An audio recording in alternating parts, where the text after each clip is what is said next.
Bonjour frères et sœurs, que le Seigneur vous bénisse. Le Seigneur a un message d'encouragement pour toi aujourd'hui.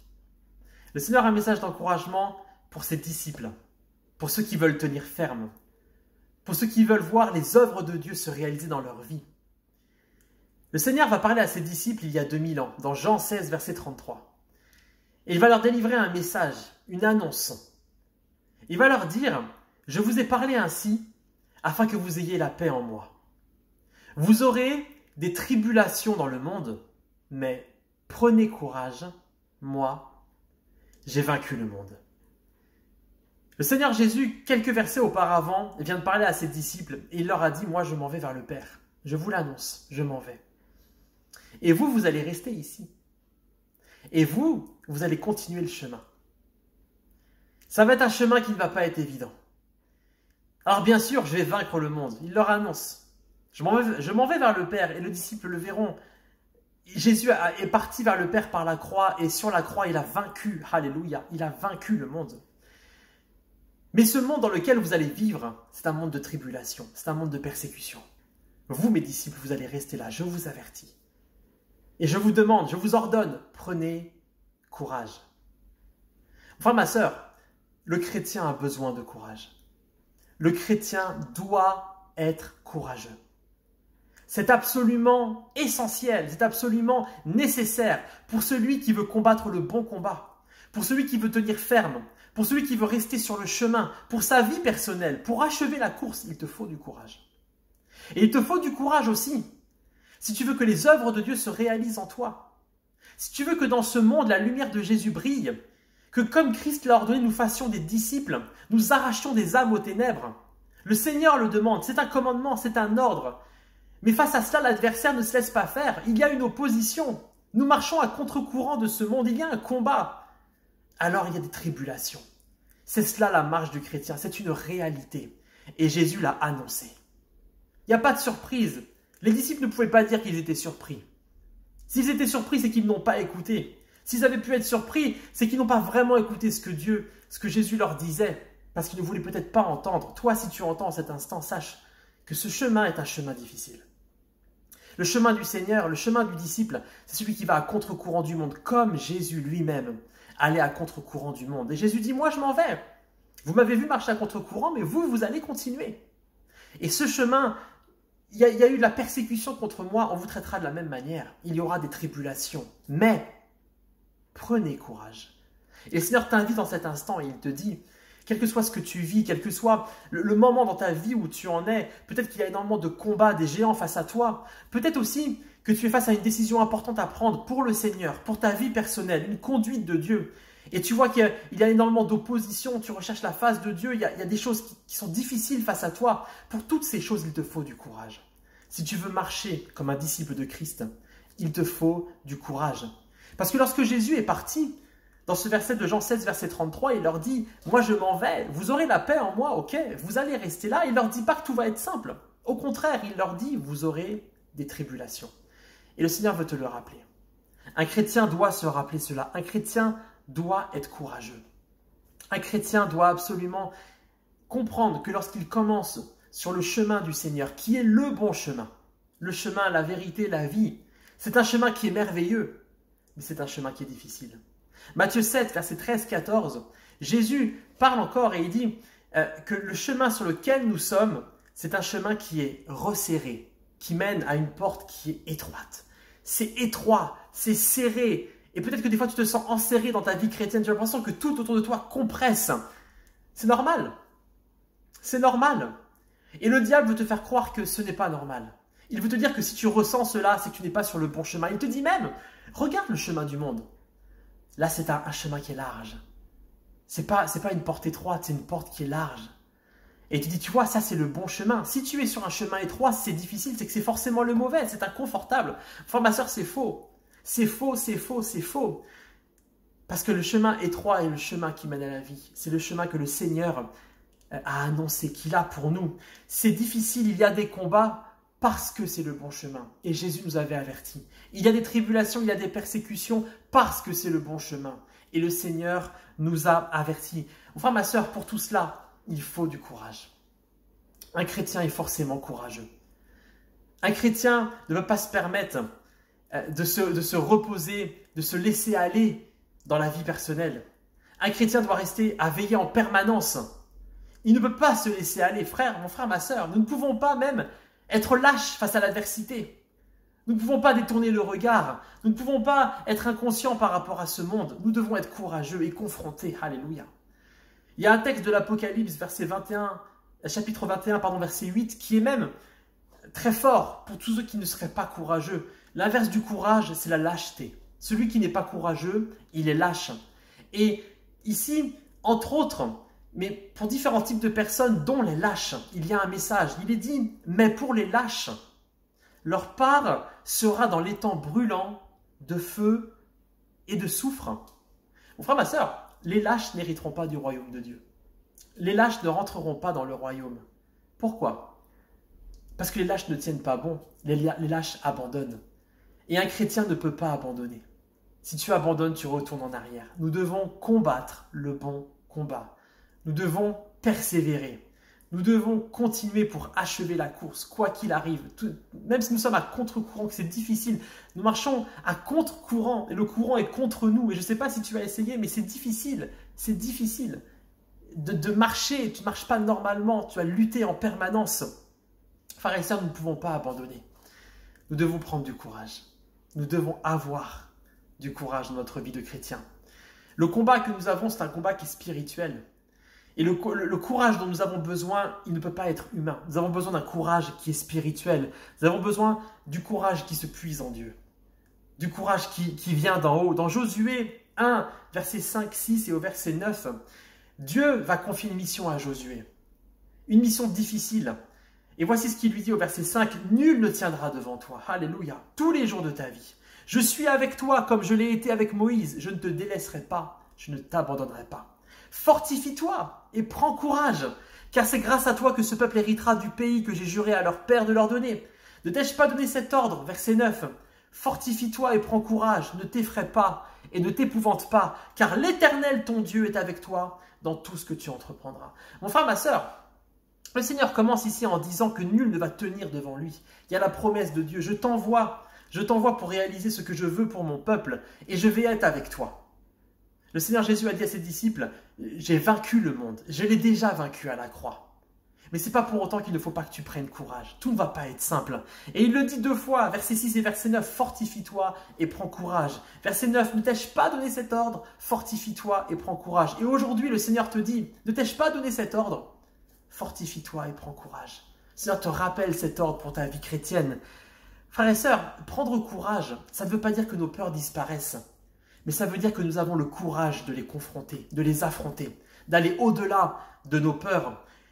Et le texte dit bien, ça ne dit pas « reçois le courage », mais cela dit « prends courage ». Frères et sœurs, nous devons prendre le courage. Nous devons saisir le courage pour nos vies. Le prendre où? Le prendre en Dieu. Le prendre en celui qui peut tout. Le prendre en celui qui a promis à Josué qu'il ne le délaisserait pas, qu'il ne l'abandonnerait pas. Le prendre en celui qui dit aussi à Josué, l'Éternel, ton Dieu, est avec toi dans tout ce que tu entreprendras. Le prendre en celui qui est à côté de nous et qui est plus puissant que ce monde, qui est plus grand que ce monde. Le prendre en ce Jésus merveilleux qui a dit à ses disciples, il y aura des tribulations, mais moi j'ai vaincu le monde. Donc ce que vous vivrez dans les tribulations, ce n'est rien, j'ai déjà vaincu le monde. Combattez le bon combat. C'est un combat qui est perdu d'avance pour l'adversaire. Simplement prenez courage pour continuer d'avancer parce que ça va être difficile. Ça va être difficile. Mon frère, ma sœur, prends le courage dans le Seigneur. Nous devons puiser le courage dans le Seigneur. C'est un courage spirituel, c'est un courage divin dont nous avons besoin. Nous ne devons pas rester sur nos propres pensées, il n'y a pas de méthode couée. Il faut vraiment qu'il y ait l'aide du Saint-Esprit. Il faut qu'il y ait l'aide du Seigneur et nous devons dire, Seigneur, je veux être courageux pour toi. Je veux être courageux pour toi. On l'a vu ensemble, les lâches n'hériteront pas du royaume de Dieu. Il faut vraiment que tu dises au Seigneur, Seigneur, je ne veux pas être un lâche. Je ne veux pas être un lâche dans ma vie personnelle. Je veux combattre contre ma chair. Je veux combattre contre ce qui me fait chuter. Peut-être mon addiction, peut-être c'est cette chose qui est en moi depuis tant d'années que je n'arrive pas à vaincre. Et peut-être même que je l'oublie, je l'ignore, je la laisse de côté. Je refuse cela au nom de Jésus maintenant. Je veux que ce Jéricho, cette forteresse en moi tombe maintenant au nom de Jésus. Je ne serai plus un lâche. Je veux être courageux pour le confronter. Et peut-être aussi, enfin, tu sais dans ton cœur que Dieu t'a confié une mission, il t'a confié vraiment son cœur, il veut que tu réalises quelque chose pour sa gloire, pour ce monde, que des âmes soient sauvées, que les ténèbres reculent au nom de Jésus-Christ. Il te faut du courage, parce que le diable ne se laissera pas faire.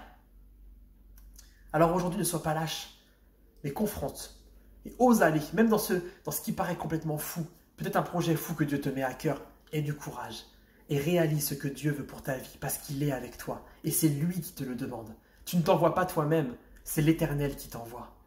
Aie du courage. Le Seigneur ne te délaisse pas, il ne t'abandonne pas. Enfin, ma sœur, tu prends du courage, tu as du courage dans ta vie quand tu es absolument convaincu que Dieu est avec toi, qu'il ne te délaisse pas, qu'il ne t'abandonne pas, que quoi qu'il arrive, ton Père d'amour sera à tes côtés. Et alors s'il ne peut pas t'abandonner, tu sais qu'il veille sur toi. Mais celui qui veille sur toi est celui qui est plus grand que ce monde, qui a vaincu le monde. Alors tu es encouragé. Même dans les moments où tu te sens affaibli, tu sais que ton Dieu reste fort et qu'il combat pour toi. Et qu'il ne t'envoie pas seulement pour que tu sois persécuté, il ne te sacrifie pas, il t'aime. Donc même s'il y a un moment de sacrifice, un moment difficile, son amour ne change pas. Et tu es encouragé, tu reprends courage, tu prends courage, parce que tu sais qu'il te soutient, sa droite te soutient. Il a dit, je suis avec toi tous les jours jusqu'à la fin du monde. Ah, va faire des disciples. Ah, va partout dans le monde. Allez partout dans le monde.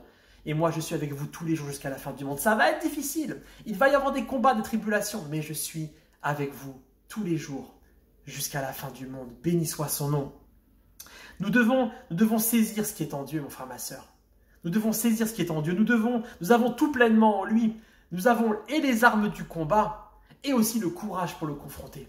Le Seigneur te donne les armes, mais c'est à toi d'aller prendre, d'aller saisir le courage dans le Seigneur, dans sa présence, auprès de lui. Et dans le courage, grâce au courage, Dieu met sa paix dans ton cœur. Parce que même dans les difficultés, tu sais que ce que tu as choisi de confronter, c'est sur l'ordre de l'Éternel. Ce n'est pas une tempête qui est due à un péché, ce n'est pas un problème qui est dû à une mauvaise façon de vivre. Tu sais que tu es sur le bon chemin. Le Seigneur a dit à ses disciples, vous allez être sur un chemin de tribulation. Mais c'est le bon chemin. C'est le bon chemin pour vous. Lorsque tu as le courage d'affronter tes combats, d'affronter les combats de la marche avec Dieu, alors il te donne sa paix. Au contraire, si tu fuis ce que Dieu t'a demandé, tu ne trouves pas la paix. Souviens-toi de Jonas. Jonas a voulu fuir cette demande tellement folle du Seigneur, qui lui paraissait tellement grave, tellement dangereuse. Il n'a pas accepté, il a fui à l'opposé.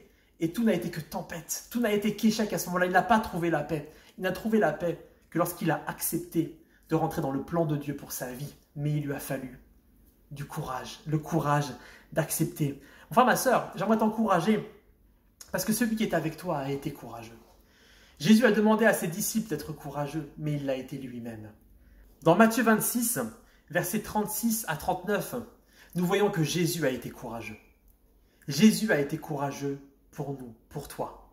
Il est dit là-dessus, Jésus alla avec eux au lieu dit Gethsémanée et il dit aux disciples, « Asseyez-vous ici pendant que je m'éloignerai pour prier. » Il prit avec lui Pierre et les deux fils de Zébédée et il commença à être saisi de tristesse et d'angoisse. Il leur dit alors, « Mon âme est triste jusqu'à la mort. Restez ici et veillez avec moi. » Puis il s'avança un peu, se jeta la face contre terre et pria ainsi, « Mon Père, s'il est possible que cette coupe s'éloigne de moi. Toutefois, non pas comme je veux, mais comme tu veux. » Amen. Frère, ma sœur, Jésus a courageusement affronté la croix. Jésus a courageusement affronté ses angoisses. À Gethsémanée, il est allé les confronter. Il est allé les affronter. Et il est seul. Parce qu'on le voit ici, dans ce texte, il va prier, puis il revient après voir ses disciples et il les trouve endormis. Personne ne veille avec lui, personne n'est courageux avec lui. Et c'est pour cela que je t'invite à ne pas avoir le courage de ce monde et à ne pas prendre ton courage sur les hommes, mais à prendre ton courage en Dieu. Qu'a fait Jésus quand il a vu que ses disciples étaient endormis? Peut-être qu'il aurait pu abandonner, se sentir tellement seul face à ses angoisses, tout lâcher. Mais non, il retourne auprès du Père et il refait cette prière. Et il prie à nouveau, il prie à nouveau, il prie à nouveau. Parce que jusqu'au verset 46 où il peut dire à ses disciples, « Levez-vous, allons. Celui qui me livre s'approche. » Il a eu le courage, le Seigneur. Il a confronté. Il y est reparti encore et encore. Et il a obtenu la paix. La paix qui se trouve en haut. Il a obtenu la force de pouvoir dire, verset 46, « Levez-vous, allons. » Alors qu'il les avait trouvés endormis, il a trouvé ce courage dans le Seigneur lui-même. Il a trouvé le courage dans le Père lui-même. Alléluia. Enfin, ma sœur, Jésus était l'égal de Dieu avant de venir en tant qu'homme. Et il savait parfaitement qu'il serait confronté à la croix. Il n'est pas venu, il n'a pas découvert au dernier moment qu'il devrait passer par la croix. Il savait que ce moment serait là. Mais ce n'est pas pour autant qu'il a été épargné par les angoisses. Lorsque le moment de la croix est venu, Jésus, homme, a été pris de tristesse. Il a été pris d'angoisse. Et ça a été un moment qui a été extrêmement difficile. Il a fallu qu'il combatte. Et il n'a pu s'appuyer que sur Dieu. Et que sur sa volonté de vouloir accomplir ce pourquoi il était venu. Tu dois t'appuyer sur Dieu et tu dois avoir la volonté. Tu dois aller au bout. Tu dois être courageux. Pour cela, Jésus savait que la victoire était dans la prière. Et je t'invite à prier. Je t'invite à aller puiser en Dieu le courage qui vient d'en haut. Non pas sur les hommes qui pourront te décevoir, non pas sur ta propre force qui ne sera pas assez forte pour ce combat qui est spirituel. Tu n'as pas les armes sont en Dieu. Alléluia. Alléluia. Je t'invite dans la prière, comme Jésus a été dans la prière, dans la présence de Dieu. Béni soit son nom. Dernier point. Le courage amène la bénédiction. Si tu es courageux, il y aura des bénédictions dans ta vie. Parce qu'être courageux, ça te permet de tenir ferme. De tenir ferme face au péché. D'avancer dans la vie du chrétien. Dans la sanctification. De veiller vraiment sur ton chemin, sur ta lampe, afin qu'il y ait de l'huile, qu'elle soit bien allumée. Ça te permet de remporter les combats, de vaincre l'ennemi. Alléluia. Le Seigneur a déjà tout accompli. Et il a déjà vaincu le monde. Béni soit son nom. Toutes ces réalisations en Dieu, ça amène la bénédiction dans ta vie. Toutes ces réalisations amènent la bénédiction. Et je t'encourage à être courageux si tu veux être béni dans ta vie, de la bénédiction d'en haut. Parce que tu es persévérant, tu es vainqueur, tu es un homme, une femme fidèle, plein de foi. Alléluia. Et à l'inverse, si tu abandonnes, il n'y aura pas la bénédiction. Comme Jonas, qui devait aller à Ninive, qui avait une tâche à accomplir, il a fui. Et là, il n'y a eu aucune bénédiction. Il n'y a eu que la tempête, il n'y a eu que des moments difficiles. Il n'avait pas la paix. Il l'a eu quand finalement? Quand il a accepté cette mission. Il a été courageux. Il a eu la paix et il a vu la victoire. Il a reçu la bénédiction. Béni soit le nom du Seigneur. Voilà ma sœur, parce que Josué a été courageux, le peuple est entré dans le pays promis. Alléluia. Là où coule le lait et le miel. Parce que les apôtres, parce que les disciples à qui Jésus a donné ce verset de Jean 16 que nous avons vu ensemble, parce que les disciples ont été courageux, ils ont réalisé le plan de Dieu. Ils sont partis partout dans le monde, malgré la persécution. Beaucoup sont morts dans la persécution. Mais ils ont persévéré. Et aujourd'hui, la parole de Dieu arrive jusqu'à nous. Ils ont parlé à quelqu'un qui a parlé à quelqu'un qui a parlé à quelqu'un qui est arrivé jusqu'à toi. Ce message aujourd'hui encore va partout dans le monde. Alléluia. Et l'œuvre du Seigneur grandit. Béni soit son nom. Parce que certains ont été courageux. Et nous devons prendre la suite. Nous devons être courageux. Et enfin, parce que Jésus a été courageux, il a vaincu le monde. Il a vaincu le péché et il nous a sauvés. Parce qu'il a été courageux. Parce qu'il a su passer le moment de Gethsémane, aller au-delà de ses angoisses. Il lui a fallu du courage. Il lui a fallu du courage. Le courage puise dans la présence de Dieu. Et sa bénédiction, cette grâce coule jusqu'à nous aujourd'hui. Béni soit le nom du Seigneur. Alors je conclus. J'aimerais te dire aujourd'hui, le Seigneur te dit, prends courage. Dans tout ce que tu vis. Dans tout ce que tu vis. Tu as besoin de courage sur ce chemin resserré, ce chemin de tribulation, mais qui est le bon chemin. Qui est le chemin de bénédiction pour ta vie maintenant, mais ta vie future aussi. Quand tu seras auprès de Dieu, dans la demeure de Dieu, béni soit son nom. Il te faut un courage divin qui est donné pour ceux qui acceptent. Il faut que tu acceptes de combattre. Il faut que tu acceptes de sortir de ton confort. Il faut que tu acceptes que la marche du chrétien, c'est une marche de combat, de réalisation pour le Seigneur, une marche de guerrier. Alléluia. Tu dois remporter des combats pour le Seigneur et donc il y a des combats. Si tu l'acceptes, tu rentres dans l'armée du Seigneur et il va t'accompagner. Il ne te délaissera pas, il ne t'abandonnera pas, béni soit son nom. Et il mettra la paix dans ton cœur. À Dieu la gloire. Dieu est avec toi. Dieu est avec toi. Fortifie-toi et prends courage. Le Seigneur Jésus a vaincu le monde. Que le Seigneur vous bénisse. Au revoir.